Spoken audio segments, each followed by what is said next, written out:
Megillah Daf Chaf begins with the conclusion, the end of the Gemara's discussion as to whether or not a katan, a child, is allowed to be motzi people with reading the Megillah. Then we get to two Mishnahs. The first Mishnah will discuss the earliest time for saying the Megillah during the day, and the second Mishnah will discuss the latest time for saying the Megillah during the day.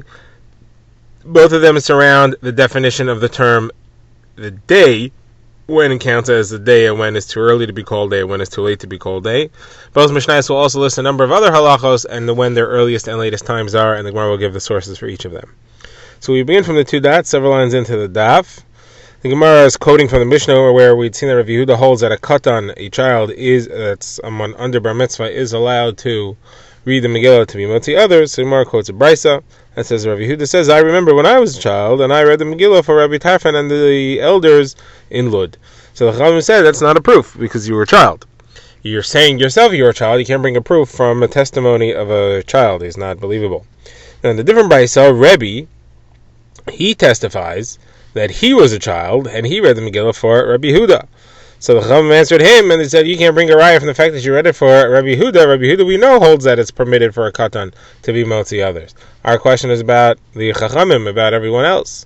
Someone says, well, why didn't they answer him in the same way? Why didn't they say because you were a child? That's why it's not a proof. Someone says, yeah, they were saying that there are two problems with your testimony. Number one, you were a child, and number two, even if you weren't a child, you're just saying that you read it for Rabbi Yehuda, that we know what he holds.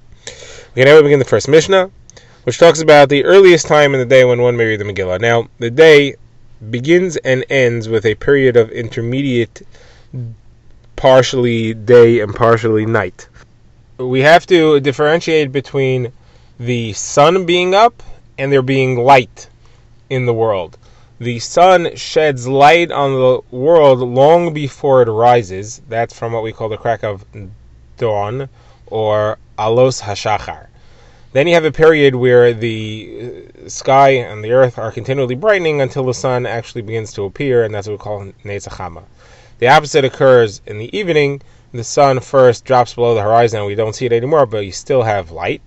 And the light then wanes until it is completely gone. When the sun disappears is what we call Shkia, and when it's completely gone is what we call Tzeisach Chavim, when the stars come out, because you can only see the stars when the light has significantly disappeared. So the Gemara wants to know, when is the beginning of the day? Is it from dawn, or is it from alos hashachar, or is it from sunrise, Netzachama? So the Gemara says, lechatchila, you should only read the Megillah from Netzachama, from sunrise. If you read it from dawn, you are yotze. You do fulfill the mitzvah, it does count. B'diavad. Now the Gemara says the same halacha applies to bris milah. It applies to any type of tevila. It applies to sprinkling the paraduma water on a tamei mace.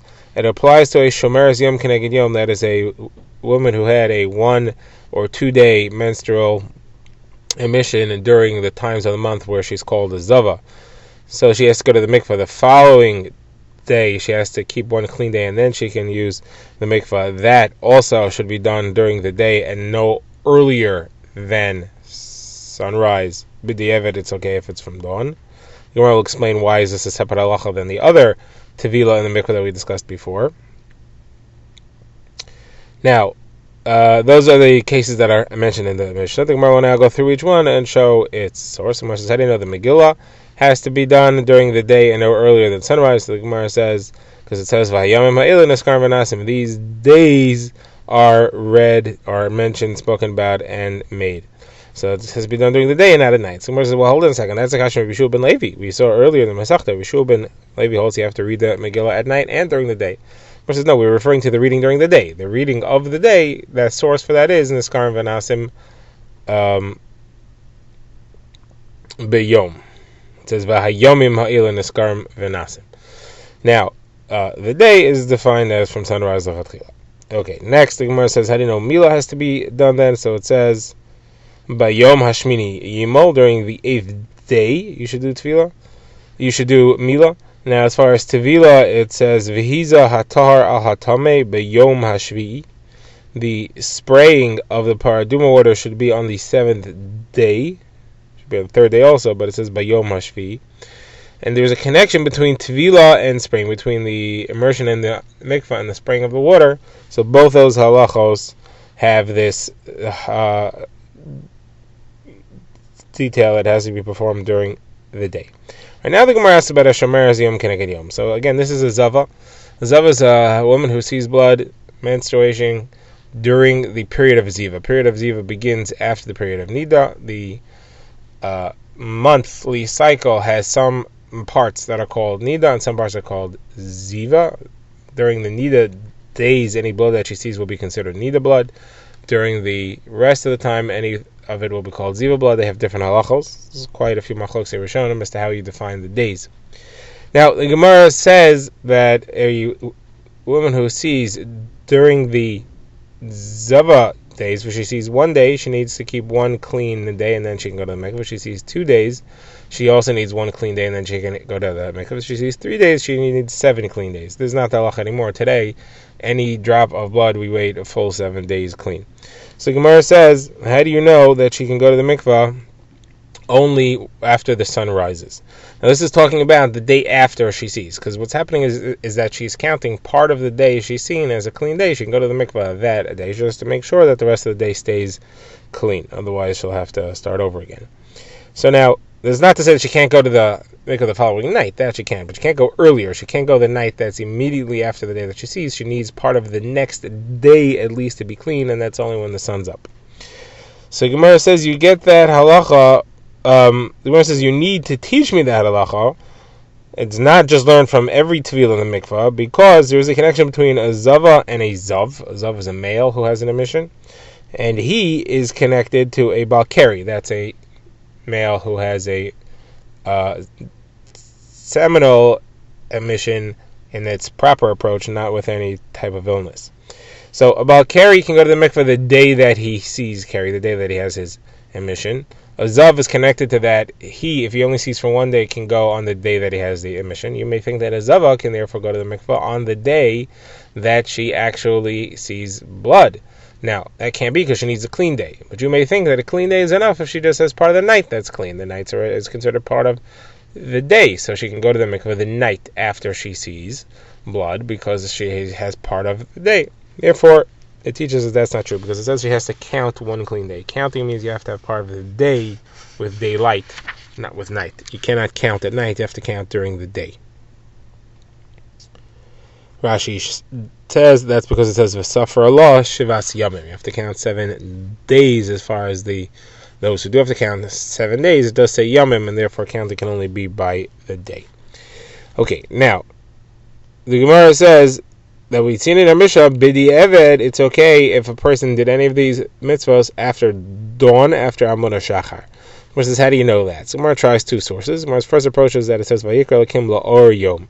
Hashem called the light day. That means to say that Hashem called the rising light, the increasing light, the lightning, that was already called the day. So the part of the day in which the light is growing, but it's not yet fully here, meaning between dawn and sunrise, that counts as day already. So Gemara says that can't be correct. Because when it says V'lachoshech kar laila, that would mean that he calls the gathering darkness to be called night already. And that's not true. Night only begins when it's fully dark. It doesn't begin when the sun sets and it's now gathering darkness. So therefore, I'll give you a different approach. This is what we have in Maseches Brachos from 2 psukim in the Sefer Nehemiah. It says V'nachna osem ba'malacha. We're doing work. V'chatzia machzikim b'ramachim. Some are carrying spears. When are we doing this work? From dawn until the final light disappears, until the stars come out. Now, it says in the next pasuk, the night was for guarding, the day was for work. So you see, the Gemara says, when I described in the previous pasuk when we did work, that was hayom, that must have been the day. That was a yom for malacha. And the day, therefore, is considered here to be from first light until last light, not from when the sun is up until the sun sets, but is defined by light and not by the sun. Okay, now we get to our next Mishnah. And this Mishnah discusses the latest time for reading the Megillah and many other halachos. And it says the entire day. You're allowed to do it the entire day. It does not say until when. It doesn't say whether it's until sunset or until nightfall or until Tzeitzek HaChavah, but it says you can do it the whole day. There is no point during the day where you have to stop. Now, there's a lot of things that have this halacha, and the Mishnah will list them all. So you got Megillah, Hallel, blowing shofar, taking the lulav of an esrog, bringing a carbon musaf, davening tfilas musaf, saying vidoy on the purim, that's the cows that are brought for kapara, that's a par helam davar shel tzibor and a par kona mashiach. Those are two special karbanos chatas that have a vidoy that goes along with them. Same thing applies for vidoy meiser. It's when you bring meiser sheni, you have to say a chapter of Chumash Devarim. That's called vidoy meiser. Vidoy on Yom Kippur, that's the verbal confession that's over there, karbanos of Yom Kippur. Smicha, leaning on an animal. Shchita, this, now we're into the halachos of karbanos. Shachting the animal. Tenufa, waving the karban omer. Hagasha, bringing a karban mincha to the mizbeach. Kamitza is taking a handful out of the karban mincha. That counts as the shchita of the karban mincha, as it were. Burning on the mizbeach. Malika is the cutting on the neck of a bird karban. Kabbalah is receiving the blood. Hazaya is applying it to the mizbeach or to the parochas, depending on which karban it is. Giving sota water to the sota, breaking the back of the egel arufa, being metahar and matzora. All these things are allowed to be done during the entire day. For the entire night, we have cutting the karban omer and burning the fats and the parts that go on the mizbeach. Says the Mishnah, here's the rule. Anything that is supposed to be done during the day, you can do the whole day. Anything that's supposed to be done at night, you can do the entire night. And now the Gemara wants to know the sources of all of these. So the Gemara says, Megillah can be done the whole day, like it says, Vayomim ha'ilin eskarim v'nasib, just like we said in our previous Mishnah. Hallel, two sources. It says, Mimizrach shemesh mevayeh, from the easterning of the sun until it sets. And he says, one says, Zeh hayom asa Hashem, and Hallel we say, this is the day that Hashem has made. Well, if it says Lakachtem Lachem by Yom Harishon, you should take it the first day. Kiyashofar it says Yom Tru Yolachem, it should be a day of blowing. Musaf it says Vayom Beyomo. Again, refers to the day. Tfilas Musaf is the same as Karban Musaf. That's where we get the Tfilas Musaf from. The Par Karbanos is because they're connected to the Kapara of Yom Kippur. Both of these are called an atonement, just like Yom Kippur. And on Yom Kippur, it says, we have a price that says explicitly, it says V'chipur ba'ado va'ad beiso, that the kapara that you do with your mouth, the speaking kapara, has to be during the day, and that's from the pasuk which says, "Bayom hazeh yichaper aleichem," and there's a day I will atone for you. Now the video that goes with the meiser, that's because right after the parsha of the video, which starts, which Amart lefnei Hashem lekecha bi'arti hakodesh min habayis, right afterwards it says Hayom hazeh Hashem lekecha matzavcha, and therefore that has to be done during the day. Now, smicha, leaning on karbanos, and shchita, that's from v'samach v'shachat. Those two go together. And about shchita it says b'yom zivchavchem. Tenufa, waving the karban omer, it says b'yom hanivchem es omer. As far as hagasha, bringing karban mincha to the mizbeach, that's connected to tenufa, like it says v'lakach hakon mi'ad ha'isha es minchas hakenos v'henif. It says you should bring it and you should wave it. Now, and then afterwards it says v'hikrev. As far as malika, kmitza, and haktara, that's cutting the neck with the finger of a bird karban, taking the handful, that's the shchita of a karban mincha, and burning it on the mizbeach, and also sprinkling. That's called because it says b'yom tzavos b'nei Yisrael, the day which I commanded the Jewish people. L'hakrev es karbaneim l'Hashem b'midbar Sinai. That's all the halachos of karbanos. As far as the sota, it says the word Torah there, and it says the word Torah al pi Torah asher yerucha al mishpat asher yom yerucha. So you see the word Torah connects sota water and mishpat. Mishpat is judgment. Judgment we know has to be done only during the day.